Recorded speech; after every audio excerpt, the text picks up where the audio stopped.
goddamn log. Okay, where is it? Right in that big box right there. Okay, let's see. Oh, I got a rifle. What, you got a rifle and I got a freaking silencer? What the hell? I don't know. It's like... A common complaint we hear these days is that open world games are an oversaturated market.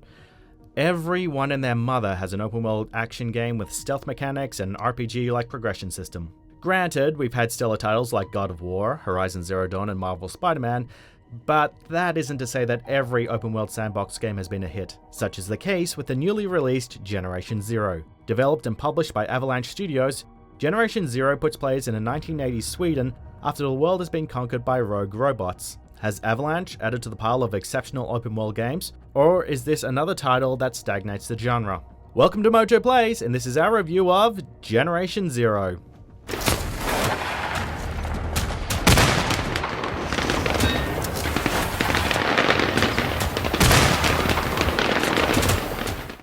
Before we begin, we publish new content all week long, so be sure to subscribe to our channel and ring the bell to be notified about our latest videos. Upon booting up Generation Zero, things were already taking a turn for the worst. While the game gives the players the option to customize their characters, there's barely any room to make yourself unique. You can choose from a few presets, mess with the skin tones, and choose between 2 outfits for each preset. Wow! With such lackluster options, Ty just went with the guy that looks like Dennis Hopper with a mullet, while I went with the stereotypical 80s nerd. Then, we were greeted with a text crawl with no narration. Yep, this is going to be a bumpy ride.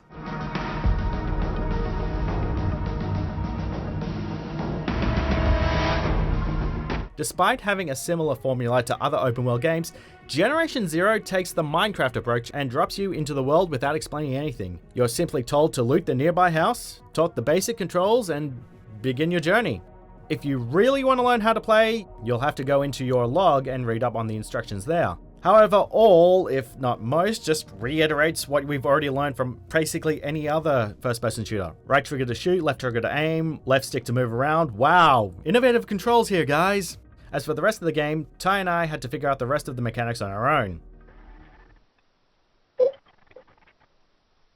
It's so profound. The first thing we learned about Generation Zero's world wasn't how the world ended, where the people went to, or the easiest way to kill the robots. No, it was just how lazily designed the world itself is. Assets are recycled so often that every town, bunker, farm, and military base will feel exactly the same as the previous ones. Some buildings don't even look like buildings at all because of how poorly mapped the textures were. Even house layouts felt similar in their architecture, with some featuring exactly the same decor. Was this just a massive suburb where everyone had the exact same house? If it wasn't for the map, we would have gotten lost in our second hour. The water is inside the boat. The water is flowing through the boat. Yeah. You need to come and look at. Oh my god. It's like it's kind of like seeping in and out. It's like I think like they just put the boat there, and this is like the water's just coming up and down. It's just like static there. Don't be surprised if you find some objects that feel out of place either. It wasn't rare to find an awkwardly placed building or object phasing through the ground.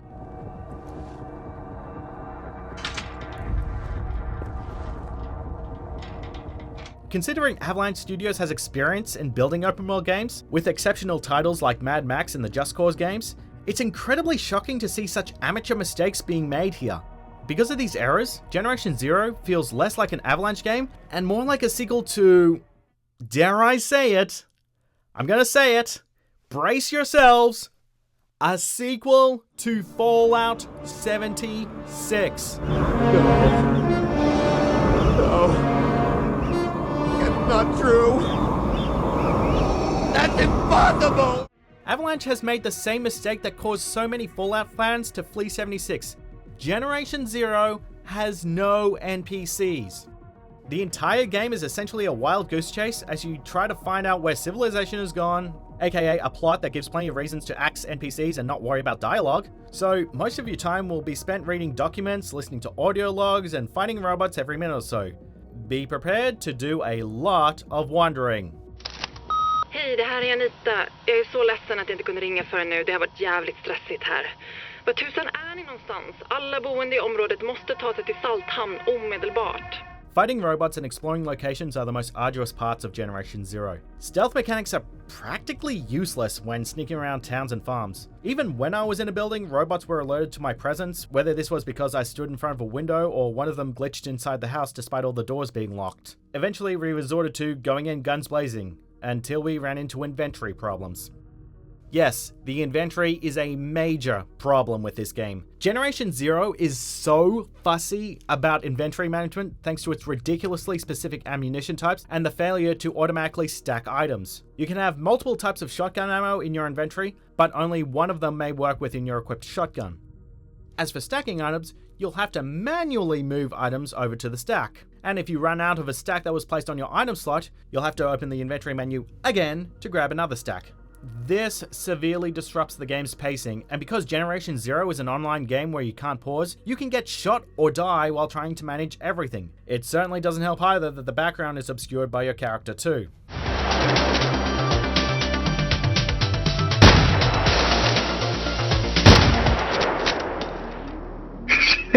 I look up and you're doing the robots. Can't believe I missed that whole dance. Combat in the game is an absolute joke, and a rather unfunny one. On top of the broken stealth mechanics, Generation Zero's AI can either be extremely pinpoint on accuracy, or completely asinine in every sense of the word. Enemies move incredibly fast and will charge you at random intervals. There isn't much to defend yourself either. You'll be forced to either fire wildly and hope you land a hit, or use a flare or firework to distract them. Throw the firework. Why are you not throwing the firework? Shotgun right now. I'm trying to get at these No, guys. me. It's me. It's What? for some reason I can't even throw the flare. What? What's wrong? Like, I can't. Dave, me tapping on the trigger. yeah, I can hear you. It was holy shit. That's bad. I cannot throw the flare. Can you throw the other thing? I can't throw the firework either. Can you move? Yeah, I can move. There's also explosives, but because of how close quarters combat gets, you're gonna end up wasting revives. While enemies can be an overbearing threat, they're absolutely stupid when it comes to buildings. While I managed to take down a couple of enemies by just standing in a doorway, Ty managed to snipe some runners with a silenced pistol because none of them knew how to aim up or climb stairs. How the human race failed to stop these machines is beyond us.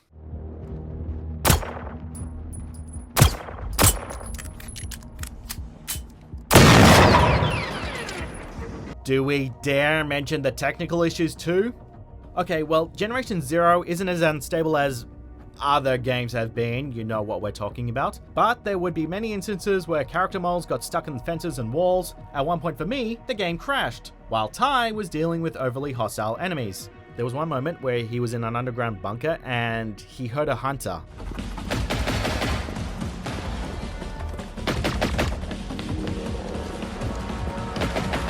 After 3 flights of stairs, he emerged outside to find that the hunter was trying to shoot at him the entire time, even though Ty was several hundred feet below ground. How even? How? What? While I had pretty much given up, Ty went on a lot further than I did, but he didn't last that long either. This is what Ty wrote. What really killed it for me was when I finally ran out of ammunition.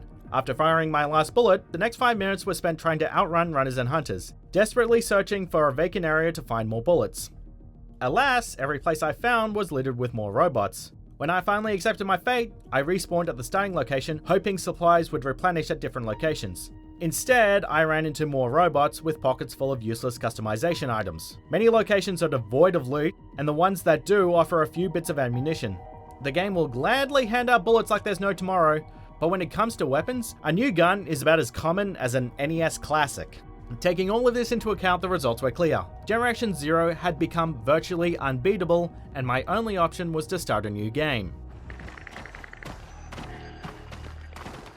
So, Ty and I must have spent at least 10 hours with Generation Zero, and we didn't even get to encounter the colossal tank proudly displayed on the game's cover art. 10 hours in, and we couldn't find one reason to continue playing for any longer. If it wasn't for the fact that we were playing this game for review, I would have stopped playing before the 2 hours and sought a refund due to the numerous amounts of technical issues, the cookie-cutter world with copy-paste assets, dense AI, broken mechanics, lackluster presentation, and worst of all, The sheer boredom. Clearly, there's a reason why the world of Generation Zero has been abandoned.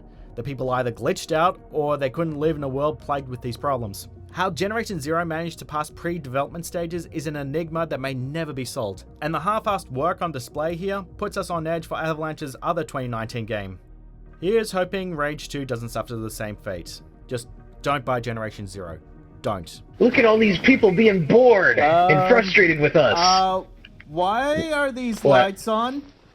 Ty, come have a look at this. Wait. Oh my god! Why are these lamps on? It's like, what? There's nothing connected to them. Excuse me? There's nothing connected to these lamps. Like, how are they on? This is 1989, right? Yeah. I don't think they invented battery-operated lamps then. I don't even think they can support batteries. They're so thin. They're like, how the hell? I'm kicking this out. Oh my god. Oh, look at this! It's still going! They're legitimate sources of light. I'm gonna shoot it. Nope, nothing happened. Wow! Oh.